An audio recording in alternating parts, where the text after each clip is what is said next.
billahi minasyaitonirrajim. Bismillahirrahmanirrahim. Innal hamdalillah nahmaduhu wa nasta'inuhu wa nastaghfiruh wa na'udzu billahi min syururi anfusina wa min sayyi'ati may yahdihillahu fala mudilla lahu wa man yudlil fala asyhadu an la ilaha illallah asyhadu anna muhammadan illa ma'an qawlan ahli qadri yafqahu qawli salli ala sallaita innaka Allahumma barik ala Muhammad wa ala ali barakta ala Ibrahim. Allahumma ati anfusana taqwaha wa zakkiha anta maulaka. Allahumma anfa'na bima 'allamtana wa 'allimna. Allahumma rabbi yassir wa khair aqad.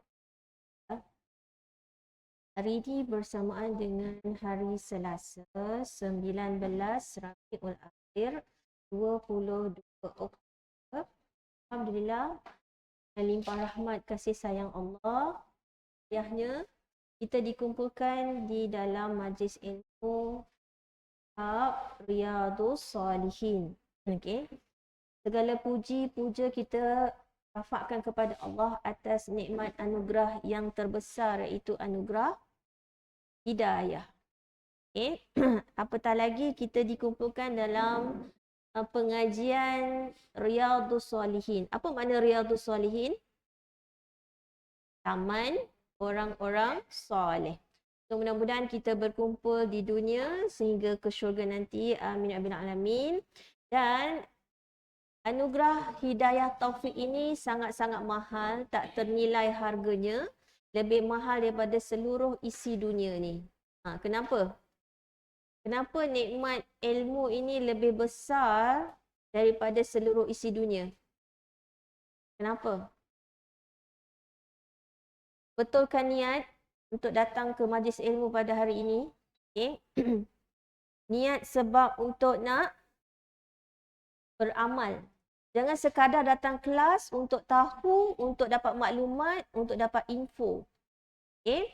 Sesungguhnya kita datang menuntut ilmu untuk niat terus. Niat terus apa? Nak beramal. Sebab hidayah ada banyak level, ada banyak tingkatan. Hidayah yang pertama, hidayah irsyad, ialah hidayah untuk kita mendapat petunjuk, dapat maklumat. Tetapi hidayah yang lebih tinggi iaitu hidayah taufik, iaitu Allah membenarkan, untuk kita mengamalkan apa yang kita dah belajar. Masya Allah, tabarakallah. Dan hari ini, bila kita niat nak beramal, apa yang kita nak amalkan tu? Apa yang kita nak amalkan? Kita datang menuntut ilmu, niat nak beramal. Apa yang kita nak amalkan? Kita nak amalkan segala perintah Allah. Apa yang Allah suruh, kita nak taat. Apa yang Allah larang, kita nak tinggalkan. Jadi, mentaati segala perintah Allah dan meninggalkan segala larangan Allah itu dipanggil takwa. Takwa itulah tiket kita nak masuk syurga. Subhanallah, Allahu Akbar. Kenapa untuk bertakwa kita memerlukan ilmu? Kenapa? Saya sebut pelan-pelan. Betulkan niat nak menuntut ilmu. Sebab apa? Sebab nak beramal. Amal tu kita fahamlah. Syarat amal itu soleh mestilah ikhlas semata-mata kerana Allah dan ittiba' Rasul. So, apa yang kita nak amal? Segala perintah Allah. Segala perintah Rasulullah. Ati'ullah wa ati'ur Rasul. Kita nak mentaati Allah, nak mentaati Rasul. Yang kita nak taat tu apa dia? Yang Allah perintah, yang Allah suruh, kita nak buat. Yang apa yang Allah larang, kita nak tinggalkan. Dan inilah yang membentuk takwa. Takwa inilah penyebab, asbab untuk kita dapat masuk syurga Allah. So, hari ni cuba kaitkan ilmu dengan takwa. Kaitkan ilmu dengan takwa. Ingat tak dalil surah Al-Baqarah yang kita masa bulan puasa tu? Ingat tak? Apakah fungsi Al-Quran? Antaranya ialah sebagai huda linnas, lagi furqan. Jadi, cuba kaitkan ilmu dengan furqan. Apa itu furqan? Furqan adalah pembeza antara yang hak dan yang batil. Mana yang benar kita nak ikut, mana yang salah kita nak tinggalkan. Okey? Subhanallah. Cuba kita tengok dekat surah Al-Anfal, surah ke-8 ayat 29. A'udzubillahi minasyaitonirrajim. Ya ayyuhallazina amanu in tattaqullah. Apa perintah kat sini? Wahai orang-orang yang mengaku dirinya telah beriman. Jadi ayat ni untuk siapa? Ayat ni untuk kita yang mengaku sudah beriman. Dalam ni perintah ke larangan? Perintah. Apa perintahnya? Apa perintahnya? In tattaqullah. Maknanya perintah apa ni? Bertakwa. Apa itu takwa? Taat perintah Allah, tinggal larangan Allah. Okay. So Allah kata in tattaqullaha yaj'al lakum furqana. Okay, ada kalimah apa kat sini? Furqan. Apa itu furqan? Pembeza. Antara fungsi Al-Quran adalah sebagai pembeza. Ataupun nama Faruq. Antara gelaran untuk Umar Al-Khattab adalah Al-Faruq. Furqan. Pembeza yang hak dan yang benar. So kenapa Allah perintahkan kita untuk bertakwa? Supaya kita dapat furqan. Kita tahu nak beza mana yang betul, mana yang salah. Mana yang hak, mana yang batil. Syaratnya apa nak dapat furqan ni? Takwa. Okay? Subhanallah. In tattaqullaha yaj'al lakum furqanan wa yukaffir ankum sayyi'atikum wa yaghfir lakum. Wallahu dzul fadlil azim. Wahai orang-orang yang beriman, jika kamu bertakwa kepada Allah. Jika kamu bertakwa kepada Allah. So kalau Allah perintahkan, maknanya apa tu? Supaya iman kita meningkat. So Allah bagi kita motivasi lah. Okay? Supaya iman kita meningkat. Sebab iman kita ni senang turun naik. Kalau senang naik ke senang turun? Senang turun. Dah turun bukan senang nak naik kan? Dah naik senang turun. Dah turun pula susah nak naik. Allahu Akbar. Jadi Allah kata apa? Jika kamu bertakwa kepada Allah, nescaya Ia mengadakan bagi kamu furqan, petunjuk yang membezakan antara yang benar dengan yang salah. Penting tak ni? Penting tak untuk kita tahu mana yang benar, mana yang salah? Sangat penting, terutama kita di akhir zaman ni. Di mana yang salah dinampakkan betul. Macam betul. Ya tak ya juga. Nanti kita terikut. Yang memang betul dinampakkan salah. Peliklah kau ni. Sikit dalil. Yang betul tu nampak pelik. Yang betul itulah yang terasing, yang betul itulah yang sikit. Yang salah tu yang majority, yang salah tu yang viral, yang salah tu macam betul. Kalau kita tak dapat furqan, kita tak pandai nak bezakan. Dan untuk dapat furqan, kita mesti jadi hamba Allah yang beriman. Cukup tak sekadar beriman.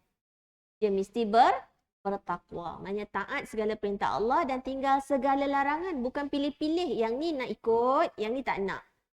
Boleh? Okay? Subhanallah, Allahu Akbar. Sekadar itu je ke? Kalau kita beriman dan bertakwa, dapat furqan je ke dalam ayat ni? Dapat furqan je ke? So dengan kita bertakwa kepada Allah, mentaati segala perintah Allah, dapat furqan. So dengan furqan itulah kita mendapat pertolongan Allah. Kita dapat pahala, kita tinggalkan dosa. Bila dapat pahala, dapat masuk syurga Allah. Kita selamat daripada azab api neraka. Jadi, Dengan bertakwa, mendapat furqan, pandai membezakan hak dan batil, maka dia juga dapat menghapuskan kesalahan-kesalahan kita, dosa-dosa kita. Kita ni makhluk pendosa. Okay? Subhanallah, Allahu Akbar. Allah hapuskan. So Allah bagi kita motivasi ni, bagi kita semangat untuk bertakwa. Allah kata apa? Allah akan hapuskan kesalahan dan Allah akan mengampunkan dosa-dosa kamu. Dan Allah sememangnya wallahu dzul fadlil azim, dan Allah sememangnya mempunyai limpah kurnia yang sangat besar. Masya Allah, tabarakallah. Tak nak percaya lagi ke? Kenapa penting sangat kita menuntut ilmu? Kenapa penting? Kenapa macam mana derita, susah, miskin, papa, kedana, sakit yang terlampau-lampau, hati tersangat hancur, tapi satu, jangan jauh daripada majlis ilmu. Kalau tidak, kita akan senang sangat putus asa. Kadang sakit tak berapa parah pun. Kadang ujian tak berapa berat pun. Kadang-kadang susah bukan sampai tak makan pun. Bukan duit sampai tak ada langsung pun. Susah dia sekadar, ialah susah lah berbanding orang lain. Tetapi bila dia tak dibekalkan dengan ilmu Al-Quran dan Sunnah, dia sangat mudah putus asa. Betul? Sebab ramai orang akan bagi alasan tak datang kelas, tak nak belajar. Sebab apa? Saya susah. Saya miskin. Saya sakit. Saya itu dan saya ini. Tapi sebenarnya kerana itulah nanti akan mudah untuk dia lagi terpesong. Subhanallah. Allahu Akbar. Jangan sekali-kali kerana susah menyebabkan kita tak boleh belajar Al-Quran. Sepatutnya kerana susahlah kita lagi kena dekat dengan Al-Quran. Sebab Al-Quran adalah sumber segala-galanya. Jangan ingat kita miskin duit, okey? Maka habis dah dunia ni. No. Allahu Akbar. Subhanallah. Sebab itulah kita sekarang berada di bab. Ni soalan buka buku. Boleh tengok buku Cubalah tengok sekarang ni bab apa.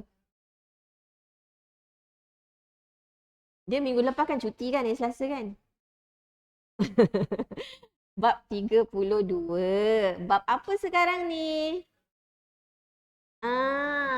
Subhanallah, kalau saya lah orang miskin, saya sangat bersyukur, berbesar hati, sangat-sangat, ya Allah. Rupanya untuk jadi orang miskin ini ada keutamaan, ada kelebihan. Sehingga dibincangkan oleh Al-Imam An-Nawawi dalam bab Riyadhus Salihin. Subhanallah. Allahu Akbar. So jangan ingat kita susah, kita miskin, maka kita tak ada nilai dekat dunia ni. Kita terpinggir, kita bawa diri kita sisihkan diri kita asingkan diri kita. Islam tak pernah ajar macam tu. Allahu Akbar. Sehingga ada satu bab keutamaan, kelebihan. Kelebihan siapa ni yang kita kaji ni? Orang yang miskin, orang yang lemah, dhaif, faqir. Allahu Akbar. Tidak ada di tempat lain yang nak membincangkan keutamaan jadi orang miskin. Kita dah sebut awal dulu masa kita bincang bab ni. Hidup ni ibarat putaran roda. Kalau hari ni kita senang, tidak mustahil kita akan melalui pula bahagian bawah. Kalau sekarang ke atas, roda tu pusing, yang atas ni akan pergi ke bawah. Yang bawah akan naik atas. Subhanallah, Allahu Akbar. Jadinya, semalam saya mengajar bab sabar, bab 3 dalam Riyadhus Salihin di Masjid Batu Kikir. Jadi dia sangat related. Sebab ujian hidup kita ni dua je. Kalau dapat nikmat, pandai tak bersyukur. Kalau diuji susah, pandai tak bersabar. Allahu Akbar. Dan inilah dua yang selalu kita gagal. Orang yang diberi nikmat, kaya ke, sehat ke, berkuasa ke, berilmu ke, dia akan diuji bersyukur ke tidak. Bagi orang yang susah, miskin, lemah, tak berdaya, sakit dan sebagainya akan diuji sabar ke tidak. Allahu Akbar. Allahu Akbar. Bayangkan semalam kita belajar hadis wabak. Okay. Wabak ni penyakit yang sama, tempat yang sama, masa yang sama. Tetapi dia jadi beza. Bagi orang beriman, dia dikira mendapat rahmat dan kalau mati dapat mati syahid. Tapi kalau orang itu tidak beriman, sakit itu adalah azab. So nak yang mana? So kita ada pilihan. Ya Allah, masukkanlah aku di kalangan orang yang beriman. Sebab orang yang beriman ni, semua ujian, musibah, sakit dikira kasih dan sayang. Tapi kalau tak beriman, musibah itu dikira azab. Nanti boleh tengok hadis ke-9 bab 3. Boleh tengok. Alright. Alhamdulillah, Allahu Akbar. Subhanallah. Jadinya lagilah kita down, lagilah kita rasa masalah kita besar sangat, lagilah kita rasa sangat-sangat tak tahu macam tak nampak jalan, kat siapa lagi nak minta tolong. Kadang-kadang kita terlupa kan nak berdoa kepada Allah. Okey, ingat, jangan sekali-kali jauh daripada Quran dan Sunnah. Subhanallah, Allahu Akbar. Semalam lepas kelas ramai yang terkesan dengan hadis tu. Sebenarnya hadis tu simple je kan. Okey. Tapi bila sebut pasal rahmat dengan azab, kita nak yang mana? Mestilah kita nak rahmat. Bayangkan benda yang sama dia akan beri kesan yang berbeza. Syarat dia apa? Sabar. Siapa yang mampu bersabar? Hanya orang yang beriman. Hanya orang beriman je akan mampu bersabar sebab dia tahu ujian ini adalah rahmat. Bukan azab, tak sangka buruk dengan Allah. Maka dia tetap memilih untuk bersabar. Bukan sekadar bersabar, malah berharap kepada ampunan Allah. Maka dia berharap dapat pahala. Maka hidupnya tenang. Walaupun dia ditimpa musibah.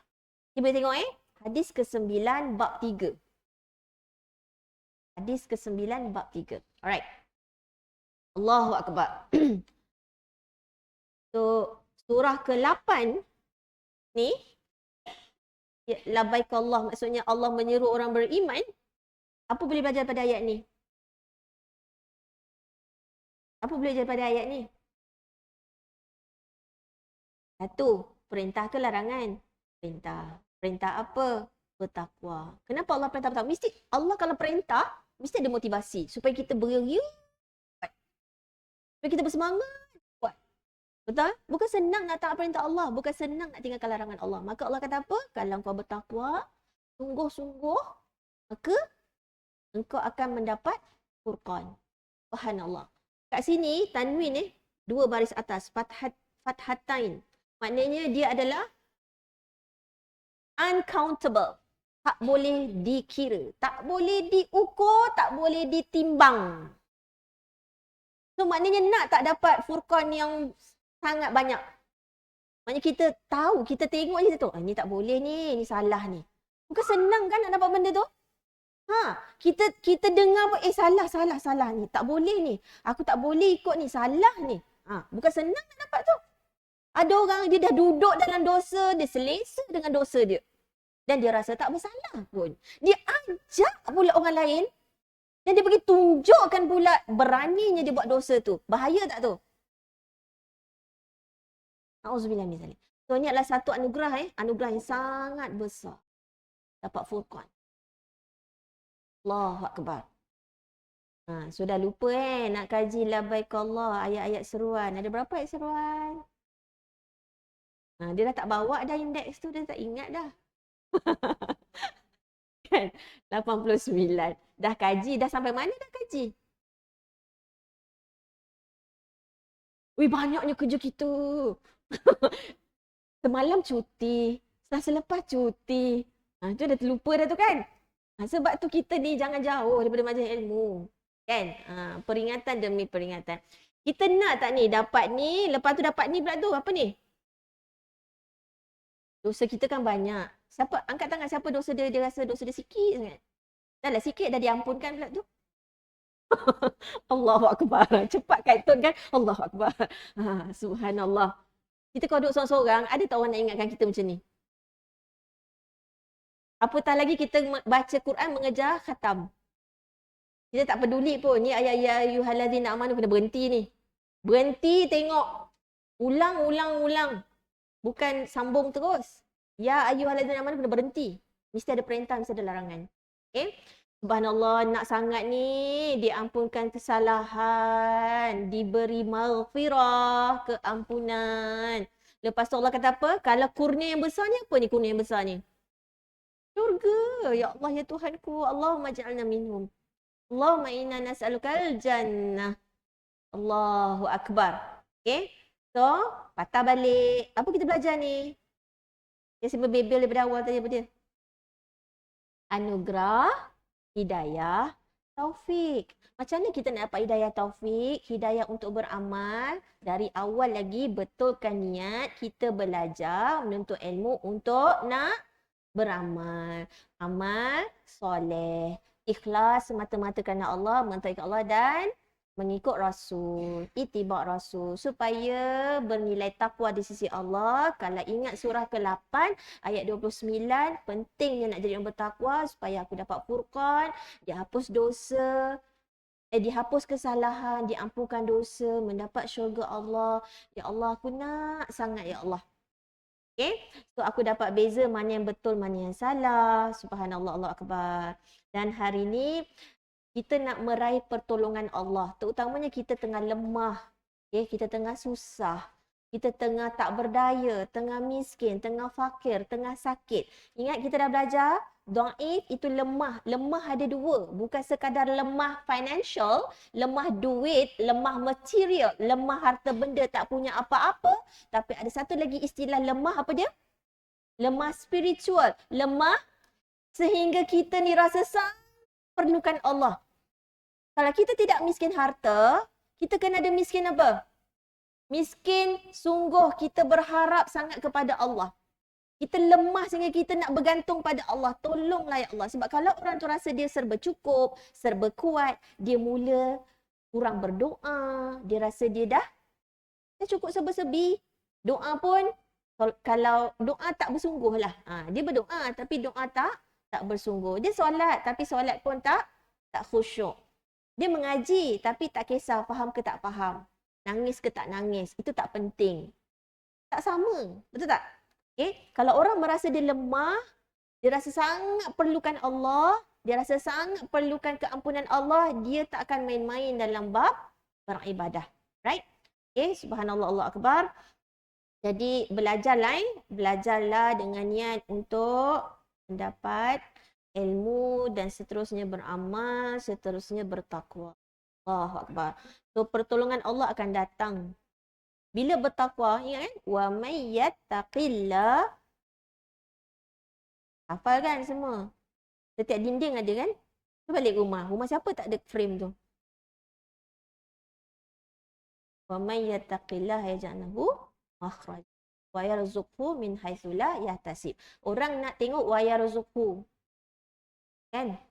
Rezeki yang dia nampak. Tapi sebenarnya depan sekali ayat tu dimulakan dengan wa may yattaqillah, dan barang siapa yang bertakwa. So bertakwa Allah bagi jalan keluar atas semua masalah kita. Allahu Akbar. Allahu Akbar. Kalau tanya diberi pilihan, siapa yang nak hidup susah? Siapa yang nak pilih hidup miskin? Tak ada orang nak pilih. Tapi kalau inilah yang telah ditetapkan, ditulis takdirnya kita ni orang miskin, ditulis. Ini kehendak Allah. Masya Allah. Segala ni semuanya adalah atas kehendak Allah. La quwwata illa billah. Kita tak berdaya apa pun. Kalau inilah kehendakmu ya Allah, aku ni ditakdirkan melalui hidup di dunia ini untuk jadi orang yang miskin. Maka aku bersabar dan aku redha. So, lulus ujian. So, bukan bermakna kalau orang tu kaya, itu tanda dia dimuliakan Allah. Itu tanda dia ahli syurga. Tak. Miskin pun ahli syurga. Tapi ada syarat. Syarat dia apa? Sabar. Dah lah susah tak sabar pula. Apa dapat? Apa dapat? Susah kat dunia, susah kat akhirat. Langsung tak dapat apa-apa.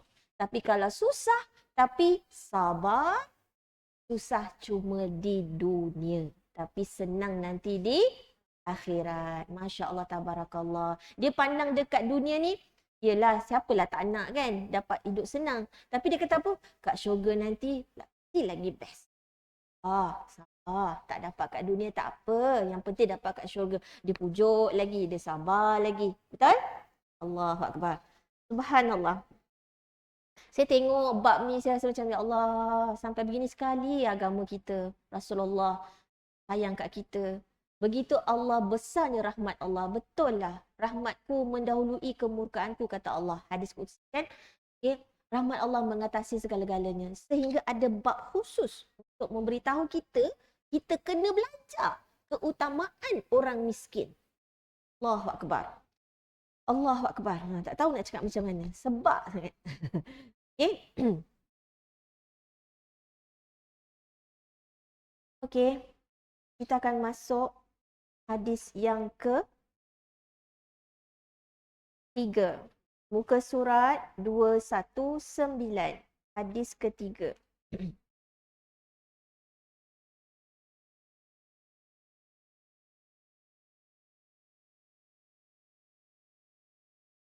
Kalau saya terlupa, nanti ingat di hujung rancangan saya nak cerita ni. Right.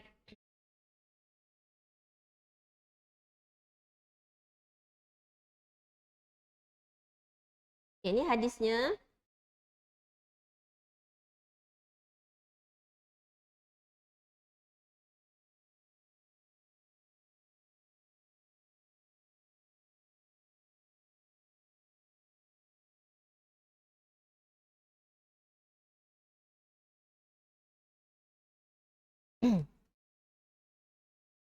Wa an Abi Sa'id al-Khudri radhiyallahu anhu anin Nabi sallallahu alaihi wasallam qala ihtajjatil jannatu wan nar faqalatin nar fiyal jabbaruna wal mutakabbirun wa qalatil jannah fi du'afahun nas wa masakinuhum faqadallahu bainahuma innakil jannata rahmati arhamu biki man asya wa innakin naru azabi u'adzibu biki man asya walikilai. Saya ni dah tak nampak dah. Walikilakuma alayya mil'uha. Rawahu Muslim. Dari Abu Sa'id Al-Khudri radhiyallahu anhu meriwayatkan dari Nabi SAW yang bersabda, syurga dan neraka itu saling berbantah-bantahan. Maksudnya apa? Syurga dan neraka itu berdiskusi, berhujah, berdebat. Neraka berkata, di dalamku ada orang-orang yang memaksakan kehendaknya serta orang-orang yang sombong. Syurga berkata, di dalamku ada orang-orang yang lemah serta kaum fakir miskin. Lantas Allah memutuskan di antara keduanya dengan firman-Nya, engkau adalah syurga tempat kerahmatanku, aku merahmati orang yang aku kehendaki denganmu, sedang engkau neraka adalah tempat azabku, dan aku menyiksa siapa saja yang aku kehendaki denganmu, atas kehendakku pulalah kalian berdua dipenuhi. Allahu Akbar. Jadi cuba kita perhatikan dekat hadis ni. Subhanallah. Jangan rasa pelik. Syurga neraka bercakap-cakap. Hadis ni seperti nak beritahu syurga dengan neraka berbicara, berdialog, berdiskusi. Pelik ke? Aneh ke? So kita tak payah pelik sebab apa? Nabi Isa boleh bercakap ketika dia masih bayi. Innallaha ala kulli syai'in qadir. Sesungguhnya Allah itu maha berkuasa atas segala sesuatu.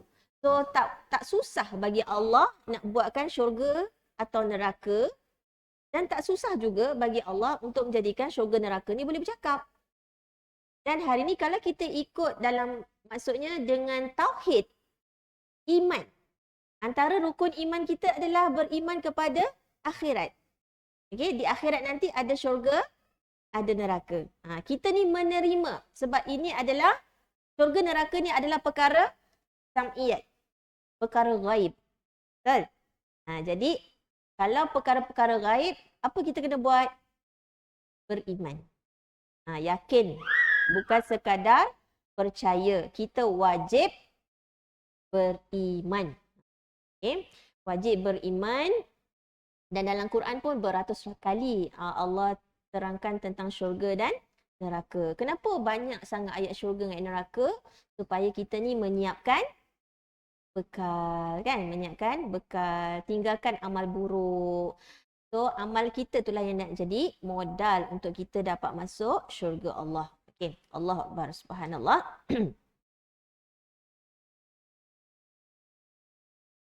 So, kat sini, dalam hadis ni, apa yang kita belajar ialah, neraka kata apa? Dimulakan dengan kata-kata neraka, kan? Neraka kata apa?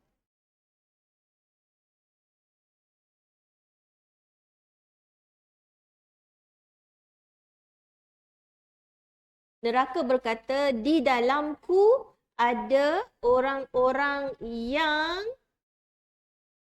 memaksakan. Maksudnya, memaksakan kehendaknya. Maksudnya dia angkuh. Angkuh, keras kepala. Kalau dia kata tu lah. Sebab dia ada kuasa, dia ada pangkat, dia ada duit. Kan?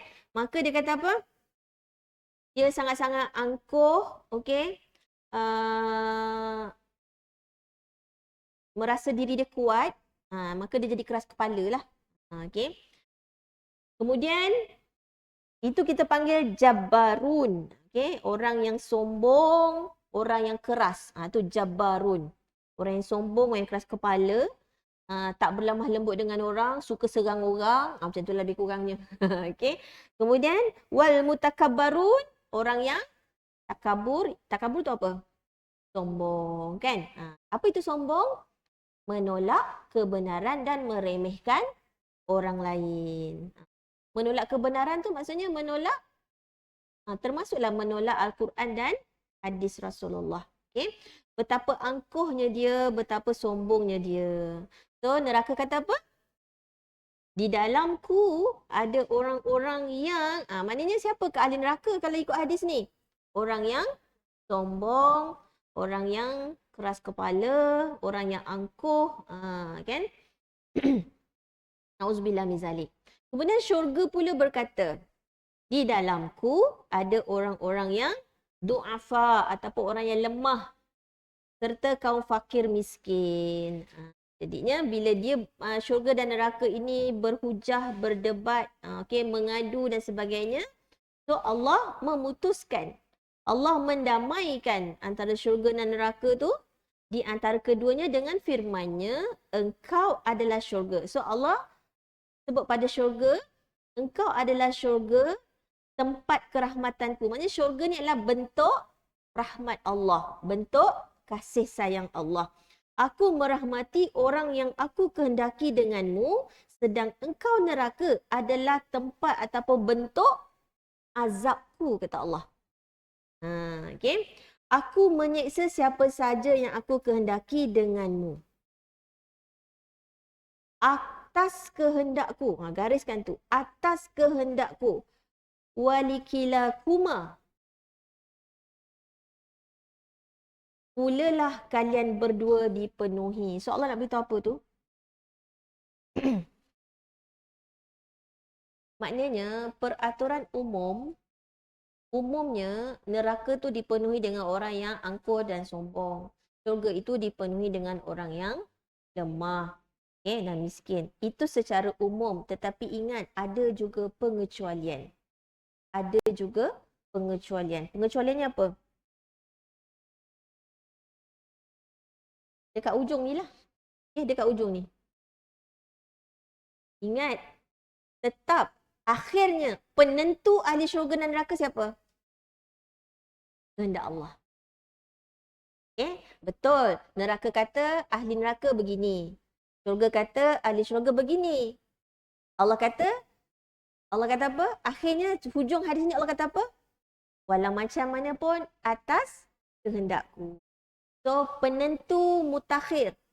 Secara umum itulah ahli syurga, itulah ahli neraka. Faham Tetapi penentu yang benar-benar siapa ahli syurga dan neraka ialah hanya Allah. Hanya Allah. Allah yang menentukan. So Allah yang akan menentukan siapa yang sombong, siapa yang angkuh. Dan Allah yang akan menentukan. Okey. Subhanallah. Jadi bila Allah kata dekat hujung ni, dia yang menentukan siapa ahli syurga, ahli neraka. So adakah kita yang menentukan orang tu ahli syurga atau ahli neraka? Bukan kita. Kita tak boleh judge orang. Kita tak boleh tengok fizikal orang. Maka kita kata apa? Susah. Ni lah bala dia. Ni kifarah dia lah ni. Keturunan dia ni. Sebab tu lah dia hidup susah. Kalau tengok orang kaya pula. Oh dia ni dimuliakan. Sebab dia ni baik. Tentu ke? Belum tentu. Okay? So kita tak boleh judge orang guna hati kita. Tak boleh. Kan? Hadis bab 1. Allah tidak memandang jasad kita. Betul? Allah memandang hati dan amal kita. Alhamdulillah. So ingat bukan kita untuk judge orang lain. Dia tu ahli syurga atau ahli neraka. Sebab apa? Sebab apa? Kenapa Allah ingatkan, Rasulullah pun ingatkan? Sebab kita paling takut bila kita mula judge orang, maknanya apa tu? Kita rasa diri kita lebih. Walau zahirnya dah pergi umrah haji, buat sedekah, tapi dalam hati kalau ada kesombongan sebesar zarah, iaitu dia merasakan diri dia lebih baik, takabur kan? Itu sifat iblis kan? Dia rasa dia lebih mulia, lebih baik, maka auzubillah min zalik. So, jangan judge orang. Yang menentukan ahli syurga dan neraka ialah hanya Allah. Sebab tu hujung hadis ni ditekankan. Okay, sebab penentunya ialah atas kehendakku, kata Allah.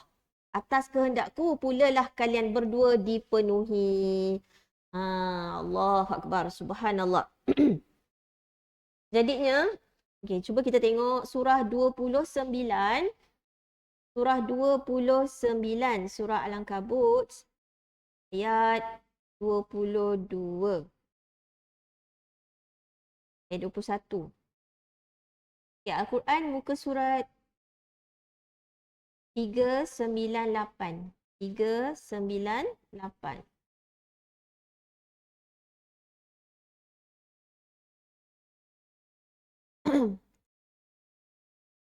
Yu'adzibu man yasha' wa yarhamu man yasha' wa ilaihi tuqlabun. Ia menyiksa. Siapa yang menyiksa ni? Allah. Allah menyiksa sesiapa yang dikehendakinya, iaitu orang-orang yang ingkar, dan Allah juga yang memberi rahmat kepada sesiapa yang dikehendakinya, iaitu orang-orang yang beriman. Dan kepadanya lah kamu semua akan dikembalikan untuk menerima balasan. Ingat, semuanya atas kehendak Allah. Ayat 22. وَمَا أَنْتُمْ بِمُعْجِزِينَ فِي الْأَرْضِ وَلَا فِي السَّمَاءِ وَمَا لَكُمْ مِنْ دُونِ اللَّهِ مِنْ وَلِيٍّ وَلَا نَصِيرٍ. Dan kamu tidak akan dapat melepaskan diri dari kekuasaan Allah di bumi dan tidak juga di langit sekalipun, dan kamu tidak akan mendapat sebarang pelindung dan penolong yang lain daripada Allah. So kalau dah masuk neraka, na'udzubillah min zalik, Allahumma ajirna minan nar, tidak akan ada sebarang pertolongan. Tak ada siapa boleh tolong. Ayat 23. وَالَّذِينَ كَفَرُوا بِآيَاتِ اللَّهِ وَلِقَائِهِ أُولَٰئِكَ يَئِسُوا مِنْ رَحْمَتِي وَأُولَٰئِكَ لَهُمْ عَذَابٌ أَلِيمٌ. Dan orang-orang yang kufur ingkar akan ayat-ayat keterangan Allah dan pertemuan dengannya. Kita semuanya akan menghadap Allah. Kita akan bertemu dengan Allah. Okay? وَلِقَائِهِ. So dekat dunia kita bertemu dengan Allah melalui ibadah solat. So orang yang solat khusyuk, dia yakin dia bertemu dengan Allah. Sebab dia yakin nanti dekat akhirat dia pasti akan bertemu dengan Allah. So dia jaga solat dia. So mereka tetaplah akan menjadi orang-orang yang so siapa yang kufur ingkar dan tidak beriman akan bertemu dengan Allah nanti, mereka tetaplah akan menjadi orang-orang yang putus asa dari rahmatku, dan mereka pula akan beroleh azab seksa yang tidak terperi sakitnya. Sebab tu bahaya sangat, sebab kalau dia, kita semua pendosa. Okey. Walaupun dosa kecil, dosa besar, memang kita semua akan buat dosa. Kita semua pasti buat silap. Betul? Betul? Okey. Tetapi bila nak bertaubat, kita ni disuruh, diperintah oleh Allah untuk segera bertaubat, jangan bertangguh. Tapi akan datang bisikan syaitan, hawa nafsu, dia kata apa? Tak apa, muda lagi. Nanti tua baru taubat. Tak apa, sempat lagi. Tak apa, last. Esok taubat. Lalu macam tu kan? Tak apa, orang tak nampak. Tak apa, anak kau tak tahu. Tak apa. Tu bisikan-bisikan tu lah tu. Betul? Endingnya terbuat, terikut hawa nafsu. Bila dah buat pula dia kata apa? Itulah kau.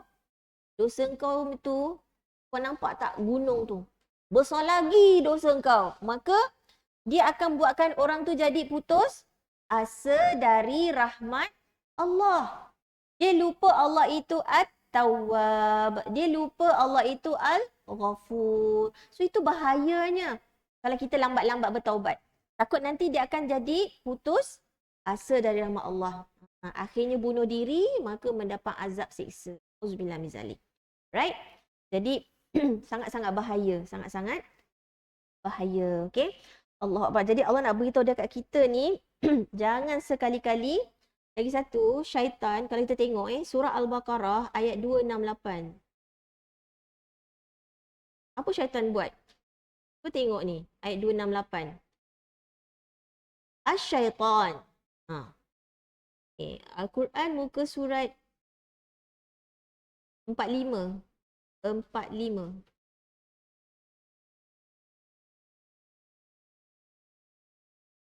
Asy-syaitanu ya'idukumul faqra wa ya'murukum bil fahsya. Wallahu ya'idukum maghfiratan minhu wa fadla. Wallahu wasi'un alim. Apa kerja syaitan? Syaitan menakut-nakutkan dengan kemiskinan dan kepapaan jika kamu bersedekah atau menderma.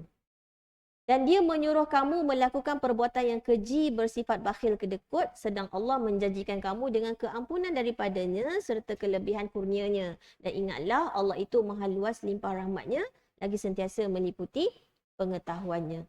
So hari jangan putus asa daripada rahmat Allah. Sebab syaitan ni dia akan membisik, dia akan buatkan kita takut miskin lah kalau bersedekah dan sebagainya. Okay? Mula-mula dia goda kita buat salah dulu. Akhirnya kita ikut. Bila kita ikut pula, dia akan buatkan kita macam tak boleh move on. Okay? Putus asa daripada rahmat Allah. Na'udzubillah min zalik. Jadinya kat sini kita nampak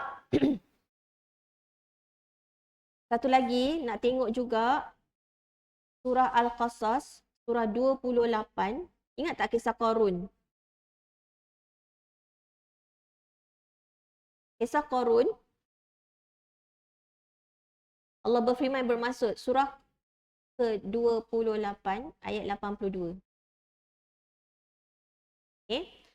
Allah berfirman yang bermaksud, dan orang-orang yang pada masa dahulu bercita-cita mendapat kekayaan seperti Qarun mulai sedar sambil berkata, wah, sesungguhnya Allah memewahkan rezeki bagi sesiapa yang dikehendakinya dari hamba-hambanya, dan dialah juga yang menyempitkannya. Kalau tidak, kerana Allah memberi pertolongan kepada kita, tentulah kita akan dibinasakan dengan tertimbus di dalam tanah seperti Qarun. Aduhai, sesungguhnya orang-orang yang kufurkan nikmat Allah itu tidak akan berjaya.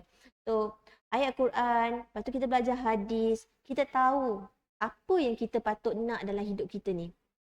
Bukan mengejar status kaya, bukan menyesali, bersedih, duduk dengan status kemiskinan tu. Okay?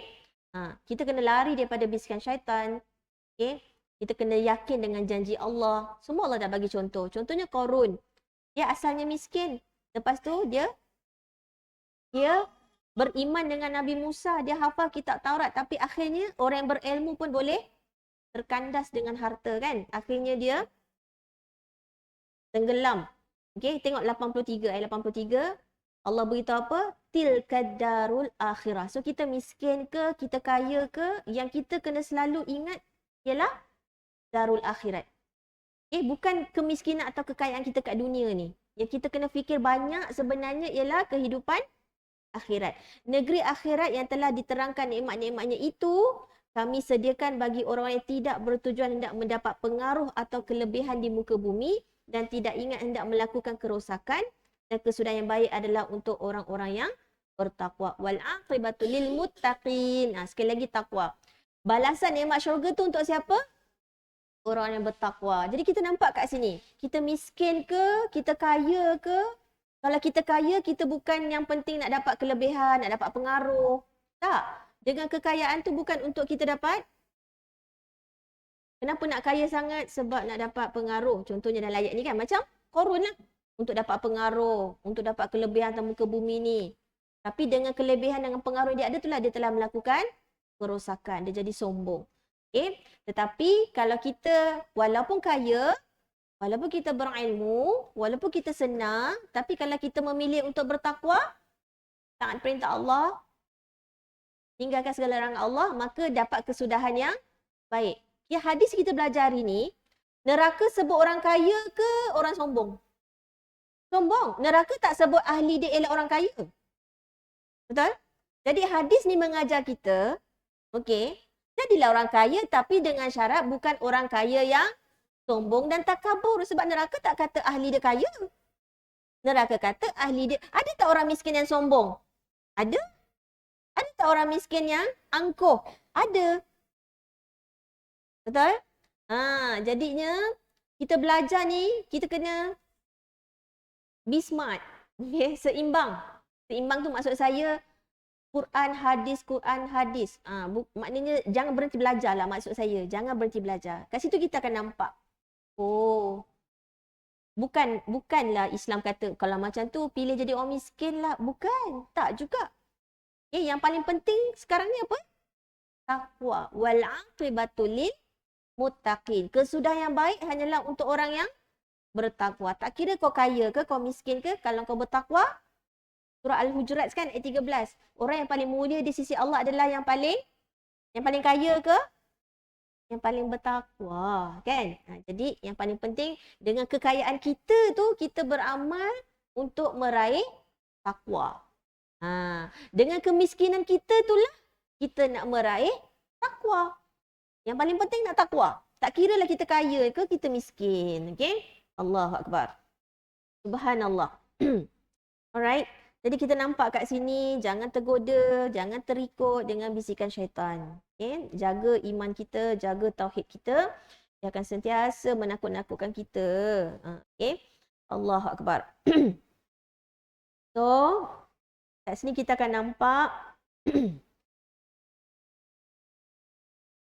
kecuali dalam Al-Quran memang dah tetapkan macam Fir'aun, Qarun ni memang ahli neraka, tu kita boleh confirm. Tapi kita, sesama kita boleh tak kata kau ni confirm ahli syurga, kau ni confirm ahli neraka, boleh tak? Tak boleh. Kecuali yang dah Quran dah sebut. Okay? Right. Ingat, nanti dekat akhirat, Allah tak tanya berapa kali satu hari kita laknat iblis. Tapi Allah akan tanya apa?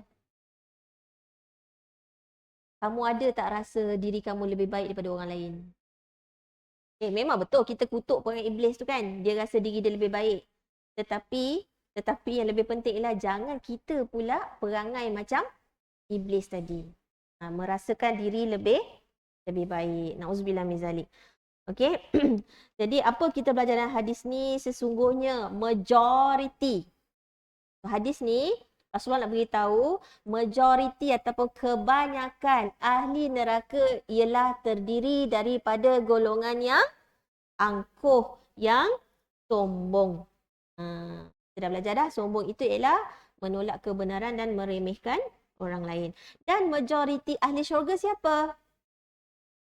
Orang yang lemah, miskin. Sebab zaman Rasulullah dulu, yang awal beriman ikut Nabi golongan kaya ke golongan miskin? Golongan miskin. Sebabkan mereka miskin, mereka mudah untuk menerima kebenaran. Mereka tak menolak kebenaran. Ingat, sombong adalah menolak kebenaran. Dan zaman Rasulullah ketika di Mekah pun, awal-awal masuk Islam ialah golongan hamba, golongan miskin. Jadi mereka tak meremehkan mereka tak menolak kebenaran. Sebab itulah ramai dalam syurga nanti adalah golongan yang lemah miskin. Okey. Tapi bukan bermakna orang kaya. Abu Bakar kaya kan? Kaya. Tapi tengok solat dia macam mana. Infak dia macam mana. So maknanya orang kaya yang langsung tidak ada sifat angkuh dan sombong. Okay. Sebab Nabi Sulaiman alaihi salam kaya tak? Berkuasa tak?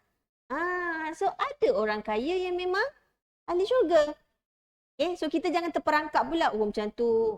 Bagilah semua orang harta dan rumah ni. Kita nak hidup miskin. Betul tak macam tu? So ini takdir yang Allah dah tulis untuk kita. Laluinya. Tapi yang penting nak menuju ketakwaan kepada Allah. Faham? Alright. Dan kenapa orang miskin lebih ramai dekat syurga? Sebab selalunya yang dizalimi orang kaya ke orang miskin? Ingat kita belajar bab zalim. Ingat tak? Orang yang dizalimi, dia akan dapat transfer pahala. Sebab dia dizalimi, maka pahala orang yang menzalimi dia akan ditransfer ke akaun dia. Sebab itulah dia lebih ramai dalam syurga. Ingat, kebanyakan yang dizalimi adalah orang kaya ke orang miskin? Orang miskin. So, mereka dapat transfer pahala. Okay. Subhanallah, Allah Akbar. Dan selalunya orang yang lemah, orang miskin ni, dia lebih lembut. Hati dia cakap pun lebih perlahan, lebih lembut kan. Lebih tawaduk, mudah. So hari ni kalau kita jumpa orang yang susah, orang yang miskin, kita cakaplah sebenarnya awak bersyukur sangat-sangat. Awak kena bersyukur sangat-sangat. Sebab untuk mudah tawaduk ni, yang lebih mudah untuk tawaduk, maksudnya merendah diri, rasa sangat memerlukan Allah, rasa sangat nak bergantung pada Allah. Orang kaya ke orang miskin? Mana lebih senang? Orang miskin. So Allah pilih awak untuk mendapat, orang kata apa, Allah pilih dia untuk mudah untuk rasa rendah diri, tawaduk, sikit-sikit doa dekat Allah, sikit-sikit doa dekat Allah. Okay? Allah rasa sangat bergantung kepada Allah. Okey. Jadi sedar tak, kemiskinan inilah modal untuk masuk syurga. Dengan syarat sabar. Sabar yang paling tinggi apa dia? Taat perintah Allah. Okey. Sabar dalam ketaatan kepada Allah. Jadi bersyukur je. Kalau kita ni diuji ataupun kita sekarang tengah diuji tak ada apa-apa. Tengah susah. Kita dulu pernah senang tapi sekarang susah. Susah sangat. Dah buat macam-macam tapi yelah. Macam itulah kan. So ingatlah hadis ni. Mungkin dulu aku susah sangat nak angkat tangan berdoa. Berdoa tu macam celak-celup je. Asal berdoa lah orang kata. Tapi sekarang ni sikit-sikit pun kita nak berdoa. Allahu Akbar. Okay.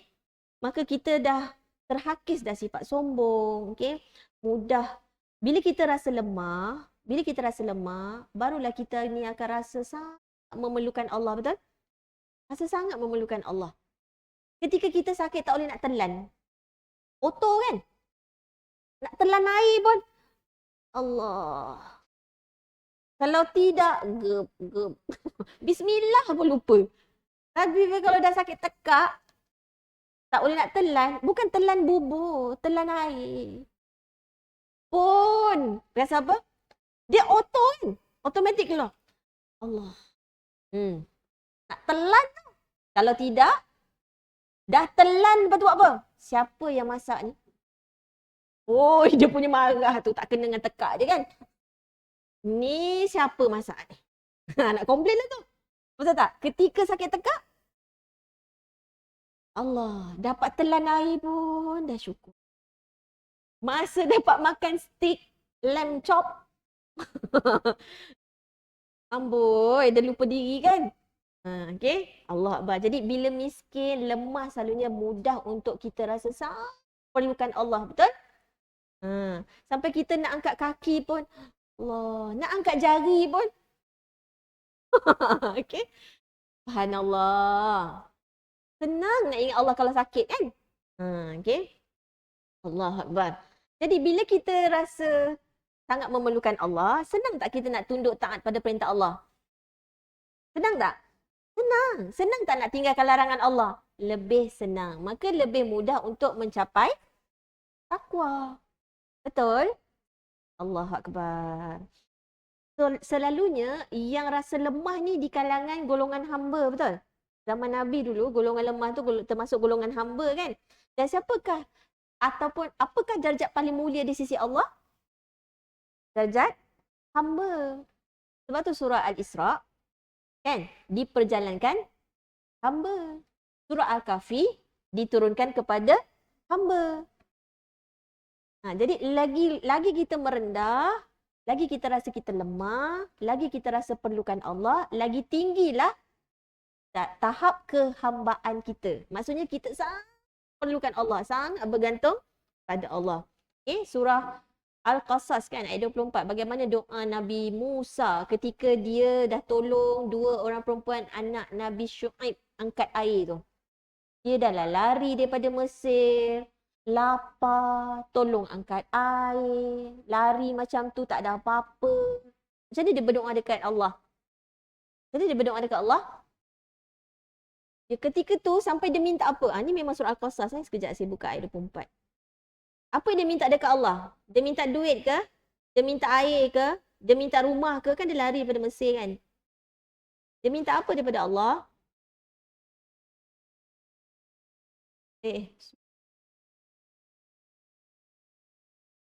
Ayat 24. Apa dia minta? Apa doa Nabi Musa? Faqala Rabbi inni lima anzalta ilayya min khairin faqir. Apa dia minta tu? Apa je kebaikan. Maksudnya sampai, ya Allah, apa je daripada kau pasti baik, ataupun dia seperti dia betul-betul bergantung, berserah kepada Allah total. Total. Wahai Tuhanku, sesungguhnya aku sangat berhajat kepada sebarang rezeki pemberian yang engkau berikan. Allahu Akbar. Nampak tak dia punya kebergantungan pada Allah? Sebab pada dia mungkin, contohlah kan, kalau kita minta air, tanta ada lebih baik daripada air. Bila dia minta kebaikan, dan yang tahu apa yang terbaik untuk kita siapa? Allah sahaja yang tahu. Jadi ya Allah, aku nak minta sebarang kebaikan. Allahu Akbar. Apa dia dapat? Dapat kerja, dia dapat isteri, dia dapat rumah. Betul tak? Kita sangka kita perlukan ni, tapi Allah kata no. Sebenarnya ni yang baik untuk engkau. Tapi so doa Nabi Musa kita belajar. Minta apa? Kebaikan. Sebarang kebaikan ya Allah. Yang penting kita minta tu dalam keadaan sangat-sangat memerlukan Allah. Sangat-sangat bergantung. Kita sangat-sangat yakin hanya Allah saja yang boleh bantu kita, yang boleh tolong kita, yang boleh keluarkan kita daripada kesusahan ni. Okey?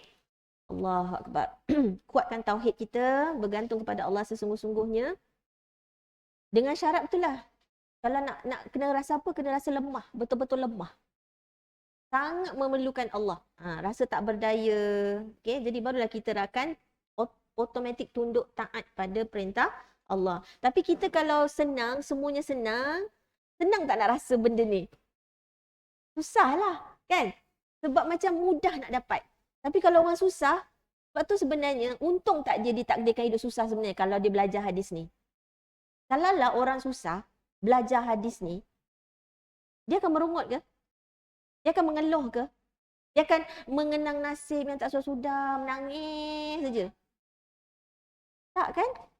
Dia akan nampak, ya Allah, besar sebenarnya nikmat yang kau telah beri pada aku. Maka dia akan bersyukur. Bersyukur membuatkan dia semakin taat pada perintah Allah. Syukur dengan sabar mana lebih besar? Syukur dengan sabar mana lebih besar? Kenapa syukur? Sabar ni, kita ni dituntut sabar kat dunia je. Dia setuju tu. Betul dia kata. Okey. Kita ni kena bersabar dekat mana? Kat dunia je. Kat syurga nanti kena sabar ke? Kan dalam Quran banyak kan apa dialog ahli syurga? Asyik dia sebab apa?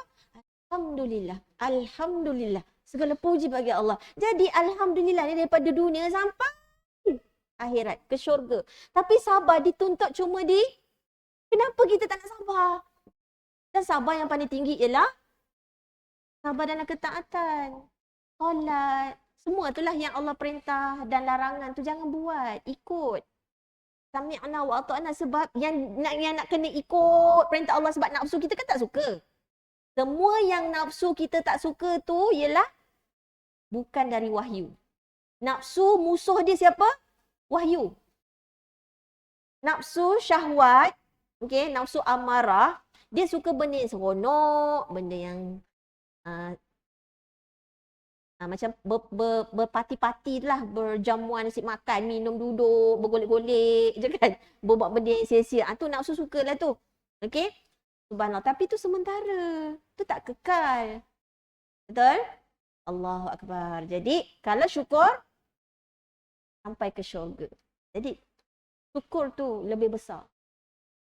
So, alangkah beruntungnya mereka yang faham, okey, sikit-sikit dia bersyukur. Sikit-sikit dia bersyukur. Walaupun dia susah. Walaupun dia tengah sakit. Alhamdulillah. Dah baru sakit sebelah kaki. Sebelah kaki lagi elok. Boleh mengesot. Dia masih boleh bersyukur. Walaupun kita nampak dia, ya Allah kesian. Tu rare tu. Rare jumpa orang macam ni. Kita pula rasa, ya Allah, tak boleh brain aku tengok dia ni. Tapi dia pula boleh. Akak, saya okey. Akak jangan risau. Okey. Tu maknanya pandai bersyukur lah tu. Boleh? Sampai orang tak sangka dia susah. Lah, susah rupanya. Dia pandai menyembunyikan kesusahan dia. Right? Allahu Akbar. Subhanallah. Kita cuba latih diri kita. Apa-apa kita nak mengadu kat siapa? Allah dulu. Cakap memang senang. Tapi bila kita susah je, automatik nak cakap, nak beritahu, nak meluah. Sikit-sikit up status sebab tu. Satu dunia tahu. Lega tu kejap je. Sebenarnya kita latih diri kita. Nombor satu, kita nak mengadu kat siapa? Kalaulah kita tak mengadu dekat Allah, kita mengadu dengan semua orang, apa rahsia kita dengan Allah? Apa yang tinggal? Betul? Meluahlah kepada Allah. Sungguh dia maha mendengar. Allah kalau dengar, Allah pasti memakbulkan. Tak macam orang, dia dengar je. Belum tentu dia tolong kita. Selek bulan terbalik cerita. Betul tak? Allahu Akbar. Subhanallah.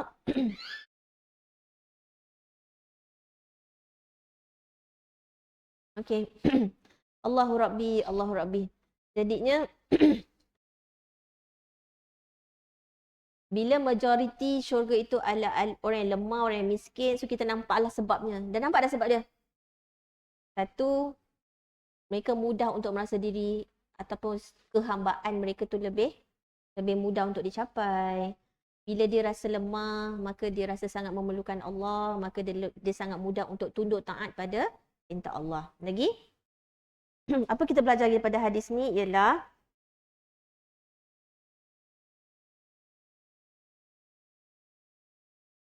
orang miskin juga disayangi Allah.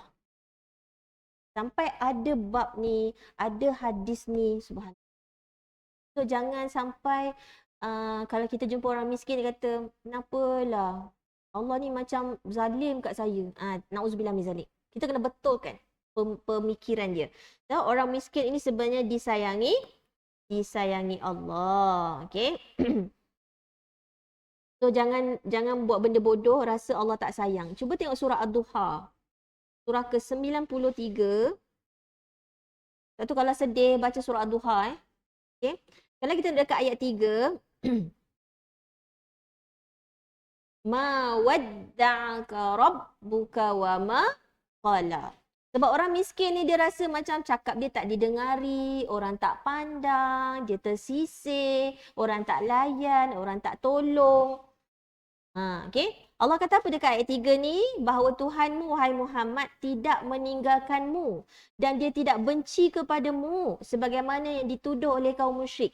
Jadi, kalau kita susah, itu bukan bermakna Allah tak sayang. Tapi sebenarnya, cuba tengok ayat 4. Allah pujuk kita dan surah Ad-Duha ni Allah memang pujuk siapa yang tengah bersedih. Okay? Dia rasa tak dipedulikan, dibuang, okay? Diremehkan. Allah kata apa? Walal akhiratu khairul laka minal ula. Dan sesungguhnya kesudahan keadaanmu adalah lebih baik bagimu daripada permulaannya. Maksudnya apa? Ingat akhirat tu. Kat dunia ni sekejap, sementara. Yang penting aku bersabar.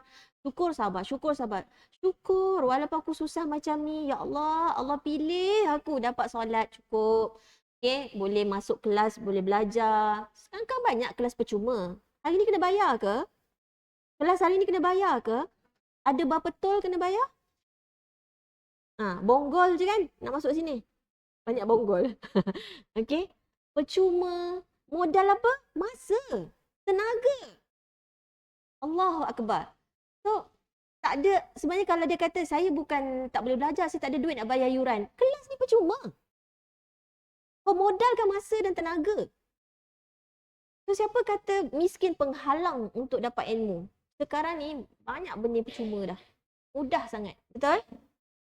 Allah Akbar. Surah Ad-Duha, Allah kata apa? Allah tak pernah tinggalkan. Malah sebenarnya yang Allah suruh kita fokus adalah kehidupan akhirat. Subhanallah. Jangan sebut Allah tak sayang. Right? Lagi apa kita belajar dalam hadis ni ialah adakah ahli neraka, siapa yang masuk neraka tu tandanya Allah telah menzalimi mereka? Adakah ahli neraka tandanya Allah yang menzalimi mereka? Tak. Apa buktinya? Apa buktinya?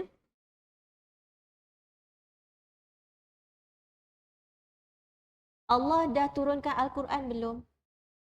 Allah dah utuskan Nabi belum? Betul? Untuk ajar kita, untuk bagi kita hidayah, petunjuk. Tapi manusia yang melanggar, mengingkari. Okay? Lepas tu, kalaulah buat baik, selalunya pahala tu dilipat gandakan. Tapi kalau buat jahat, dosa tu dilipat ganda tak? Allahu Akbar. And yet, kita lagi banyak pahala ke lagi banyak dosa? Pahala digandakan. Dosa tak diganda. Tapi sebenarnya kita ni lagi banyak pahala ke patutnya atau lagi banyak? Patutnya, bila pahala tu yang mudah berganda-ganda, dosa tak berganda, patutnya mana lagi banyak? Ya pahala, tapi hakikatnya okay, Allah Akbar. So nak kata Allah zalim ke? Allah Akbar. Okay. So, dari sini kita boleh faham Allah datangkan musibah ujian tu sebenarnya untuk apa? Kenapa musibah itu dikira rahmat ataupun kasih sayang Allah? Sebab nak menghapuskan. Sebab kita ni nak istighfar pun susah. Istighfar pun tak sempat. Bila tak pandai nak istighfar, Allah bagi sakit ke, susah ke, musibah ke, Allah ambil yang kita sayang. Sebab apa? Apa itu istighfar wa atubu ilaih? Apa itu astaghfirullah wa atubu ilaih? Kita mohon keampunan. Seterusnya, kita mohon kita tak dapat efek kesan daripada dosa yang kita. Dosa yang kita buat ni ada kesan tak? Ada tak? Dosa-dosa yang kita buat ni ada beri kesan tak pada kita? Ada. Sekurang-kurangnya apa? Hati tak tenang, gelisah, risau, tak sudah-sudah. Rasa macam semua dah cukup dah. Beras ada 4 beg. Semua cukup. Tin sardin ada sedozin, telur cukup. Tapi risau macam tak cukup makan kalau berlaku apa-apa. Kalau banjir nanti kan, rumah dah ada 4 beg beras. Tapi dia risau juga sebab apa? Kesan dosa. Sebab tu astaghfirullah, minta Allah tutup. Ghafarah ni tutup. Tutup apa? Tutup dosa sebab apa? Sebab kesan dosa tu sangat besar. Wa atubu ilaih. Jadi kita nak kembali kepada Allah supaya Allah tutup. Allah kesan-kesan kita daripada kesan dosa tu. Dosa dah tentulah kan. Kita takut sampai ke akhirat nanti. Seksa kubur lagi, seksa sakratul maut lagi. Kesan-kesan dia tu sangat besar. Kita takkan mampu nak tanggung. Jadi istighfar banyak-banyak. Jadi Allah tak zalim. Allah kalau bagi pahala berganda-ganda. So, kalau Allah datangkan musibah, sungguh ya Allah besarnya rahmat kasih sayangmu. Aku tahu kau uji aku sebab nak bersihkan aku, nak sucikan aku sebelum aku kembali kepadamu. Supaya aku kembali dalam keadaan suci, fitrah. Balik kepada fitrah. Syarat apa? Dua tadilah. Sabar, syukur. Syukur, sabar. Tu banyak-banyak. Okay? Allahu Akbar, Allahu Akbar. Jadinya, terlalu banyak benda kalau kita faham sungguh semua apa yang berlaku dalam hidup kita ni sia-sia ke? Tidak. Tidak ada satu pun. Rabbana ma khalaqta hadza batila. Hatta sakit, hatta miskin, hatta hidup susah, hatta kebulu tak makan pun sebenarnya baik untuk kita. Ada pelajaran. Allah nak tarbiyah kita. Allah nak kita balik dekat dia. Okay, kembali pada dia. Sungguh ya Allah, masalah ni semua kau bagi adalah supaya aku ingat siapa aku. Aku ni hamba. Kerja aku ialah sami'na wa ata'na. Aku, ya Allah kau jadikanlah aku susah macam mana pun aku nak belajar Quran dengan hadis.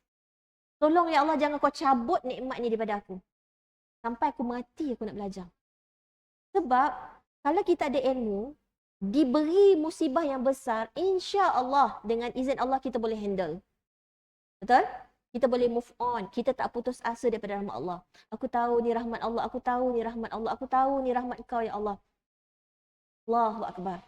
Orang beriman hatta tercucuk duri selumbar pun boleh hapus dosa. Tercucuk selumbar tak apa benda lah sakit no kan. Itu pun kalau kita faham. Oh, ini boleh hapus dosa, sabar. Tak adalah merungut, tak adalah marah. Okey? Allahu Akbar. Jadi apa kita belajar hari ni? Satu, apa tadi? Kesimpulannya apa kita belajar hari ni? Yang pertama, majoriti ahli neraka siapa? Majoriti ahli syurga siapa? Kan? Kenapa majoriti ramai di kalangan penduduk syurga adalah orang yang lemah? Sebab misalnya orang yang lemah ni dia mudah rasa tawaduk. Okay? Dia mudah kebergantungan dia kepada Allah. Maka dia mudah untuk sedar diri dia tu hamba. Dan kebanyakan orang miskin adalah orang yang dizalimi. Maka dia dapat transfer pahala dekat akhirat nanti. Okay? Lagi? So miskin ni sebenarnya adalah dengan syarat dia sabarlah. Jadi modal sebenarnya untuk masuk syurga. Allahu Akbar. Lagi apa kita belajar hari ni? Orang miskin pun tanda Allah sayang. Jangan cakap miskin ni maknanya Allah tak sayang dia. Orang kaya je Allah muliakan, tanda Allah sayang tak. Okay, surah Ad-Duha ayat 3 dan 4. Okay. Terusnya apa kita belajar yang keempat ialah yang masuk neraka tu bukan tanda Allah menzalimi mereka, tapi mereka sendiri yang memilih untuk menzalimi diri sendiri. La ilaha illa ant subhanaka inni kuntu minaz zalimin. Okay? Allah dah bagi kita rasul, Allah dah turunkan Al-Quran, Allah utuskan rasul untuk mengajar kita Al-Quran. Kita yang tak ikut.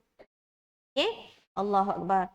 Subhanallah, setakat ini dulu. Saya rasa insya-Allah kita akan sambung pada minggu hadapan. Okay? Best tak belajar hadis ni? Subhanallah, Allahu Akbar. Saya rasa kan belajar Riyadhus Shalihin ni, nikmat dia. Nikmat dia tak boleh nak cakap kan? Belajar kitab Riyadhus Shalihin ni, subhanallah, Allahu Akbar. Okay. Okay, saya nak mengiklankan sedikit. Okay.